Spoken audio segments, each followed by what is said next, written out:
اب دوسرا مسئلہ آپ کو بتا دوں جو بیماری آج کل عام ہے وہ کیا ہے؟ تو انشاءاللہ وسوسہ اور مالی خولیہ کی بیماری آپ کی ختم ہو جائے گی۔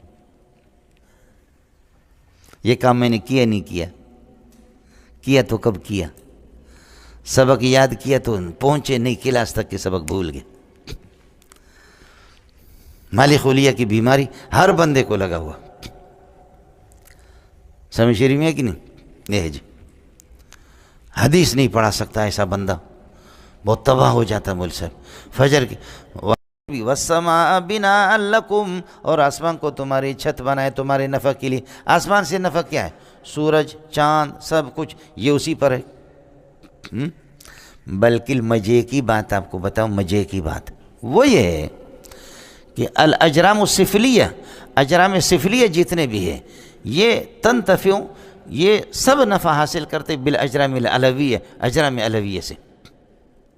مولانا وما ادراکم ما مولانا، یہ جو پھل ہے نا یہ پھل پکتے ہیں سورج سے، رنگ ان میں آتا ہے چاند سے، ذائقہ مٹھاس ان میں آتی ہے، مٹھاس اور حلاوت ان میں آتی ہے تاروں سے۔ سمجھتا ہے؟ یہ ہے اجرام فلکیہ۔ جہاں دھوپ پڑتی ہے وہ لوگ مضبوط ہوتے ہیں۔ اس لیے پٹھان جو اصل پٹھان ہے خیبر کے، وہ کبھی خیبر پختونخوا کے، وہ اپنے بچے یہاں نہیں چھوڑتے، فلیٹوں میں کبھی نہیں رکھتے۔ اگر بچہ پیدا ہو گیا بیوی کو لائے کہتے ہیں نکل جا زو خیبر پختونخوا ادھر جاؤ۔ سمجھ شریف میں ہے کہ وہ جو اصل پٹھانوں کی بات میں آپ کو بتا رہا ہوں، سمجھ شریف میں وہ تو کہتے ہیں خیبر پختون جاؤ یا پشین جاؤ، یمن جاؤ۔ یہاں فلیٹ میں رہیں گے تو بچے کو جب دھوپ نہیں لگے گا اس کے جو جوڑ ہوتے ہیں، ہڈیاں ہوتی ہیں وہ کمزور، اور اس کی زبان کبھی صاف نہیں ہوگی۔ پھر وہ اس طریقے پر بات نہیں کرے گا جیسے مولوی منظور بات کر رہا تھا۔ پھر کیا آپ کا کیا حال ہے؟ آپ سے تو کئی دفعہ ملاقات ہوئی تھی ہماری نا، آپ کو سمجھ میں نہیں ہے؟ آپ سمجھے نہیں؟ آپ سمجھتے نہیں ہیں؟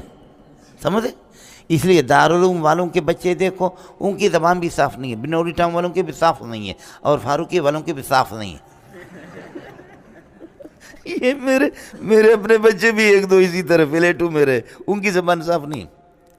جن کو دھوپ نہیں لگتی ان کی زبان کبھی صاف نہیں ہوگی، وہ جتنے بھی کوشش کرے لیکن کوشش میں نہیں ہوگی۔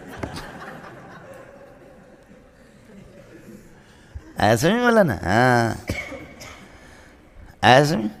اور جن عورتوں کو دھوپ لگتی ہے ان کو کبھی اسپتال لے جانے کے لیے ضرورت نہیں کہ اسپتال اس کو لے جائے 2 مہینے